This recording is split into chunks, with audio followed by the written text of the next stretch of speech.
Pemerintah provinsi adalah merupakan perwakilan daripada pemerintah pusat. Artinya bahwa kita juga harus melaksanakan apa yang menjadi kebijakan pemerintah pusat. Itu adalah wajib hukumnya, karena Pak Prabowo adalah presiden kita semua. Apalagi Ibu Airin Rahmidiani adalah merupakan tim sukses Pak Prabowo di Pilpres kemarin. Tentunya kali ini kita akan saksikan para calon wakil gubernur untuk memberi pertanyaan kepada calon wakil gubernur lain. Bagi calon wakil gubernur yang mendapat pertanyaan akan diberi waktu 2 menit untuk menjawab. Setelah itu, calon wakil gubernur yang bertanya akan diberikan kesempatan menanggapi jawaban tersebut selama 2 menit. Selanjutnya, kesempatan yang sama diberikan kepada calon wakil gubernur lain untuk menjawab tanggapan tersebut selama 2 menit. Baiklah, kalau begitu kami persilakan kepada calon wakil gubernur 2 untuk memberikan pertanyaan kepada calon wakil gubernur 1. Waktu Anda 1 menit, hitung mundur dimulai pada saat Anda berbicara. Punten Kang Ade, Bade Naros ya.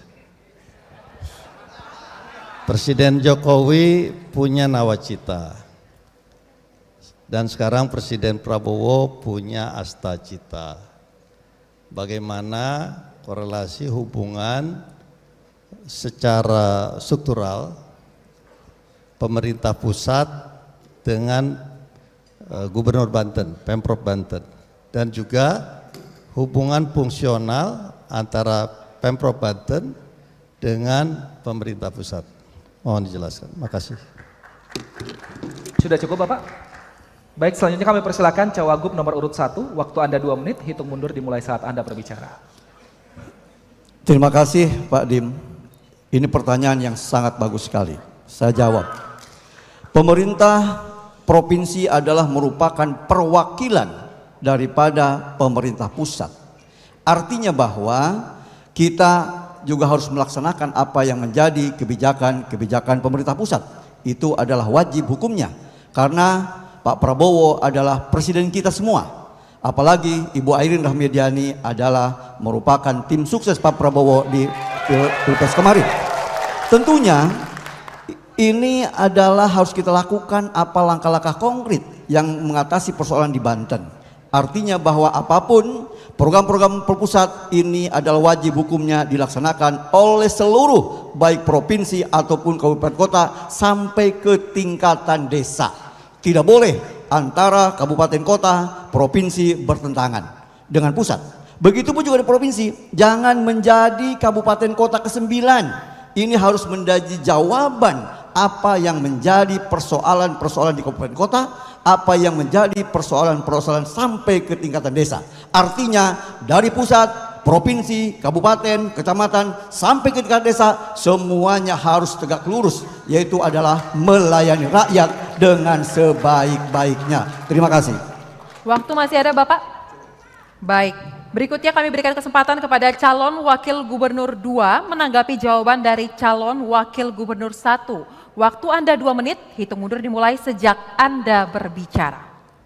9 nawacita itu berarti 9 misinya Bapak Presiden Jokowi, dan astacita itu 8 misinya Presiden Prabowo Subianto.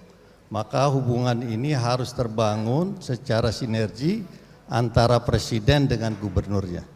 Di sana ada hubungan struktural berarti antara presiden dan gubernur. Fungsional berarti ada dekonsentrasi.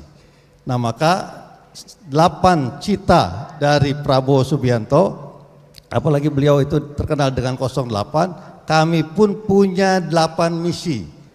Yang mana yang saya sampaikan sebelumnya adalah berkah CS. Berkah itu B-nya adalah Banten bagus. E-nya adalah Banten elok. Elok itu berarti indah, Banten yang indah. R-nya adalah Banten yang ramah. K-nya adalah Banten yang kuat. A-nya adalah Banten yang aman melayani. Dalam arti aman melayani betul-betul e-government, clean government, good corporate governance, dan keadilan serta tidak korupsi. Terus yang berikutnya adalah hak hidup, hidup makmur. untuk masyarakatnya. Bagaimana biar masyarakat hidup makmur? Ya masyarakat dikasih lapangan pekerjaan. Maka 70% nanti di industri perdagangan dan jasa, masyarakat Banten wajib bekerja di situ. Mendapatkan prioritas 70%, 30%-nya boleh dari luar.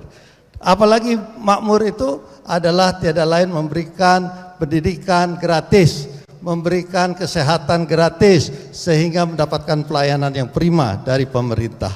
Terus CS-nya adalah, C-nya cerdas, pendidikan tadi, S-nya adalah sehat. Bagaimana masyarakat hidup sehat, rukun dan damai. Wassalamualaikum. Waktu habis, silakan dijawab calon wakil gubernur 1. Waktu Anda 2 menit, hitung mundur dimulai saat Anda berbicara. Visi misi gubernur dan wakil gubernur itu juga merupakan implementasi daripada apa yang dicita-citakan oleh presiden. Itu ada sebuah keharusan. Tentunya tapi disesuaikan dengan kondisi daerah. Kalau suatu daerah kebutuhannya A, maka visi misi kita harus menjawab bahwa kebutuhan itu. Artinya bahwa segala sesuatu yang kita lakukan di dalam visi misi Airin Ade ini merupakan tindak lanjut apa yang menjadi 8 cita presiden. Prinsipnya presiden ini adalah presiden kita semua, presiden Republik Indonesia yang cita-citanya harus kita dukung bersama, termasuk oleh provinsi, oleh kabupaten, oleh kecamatan, sampai ke tingkat desa, bahkan sampai ke tingkatan RT.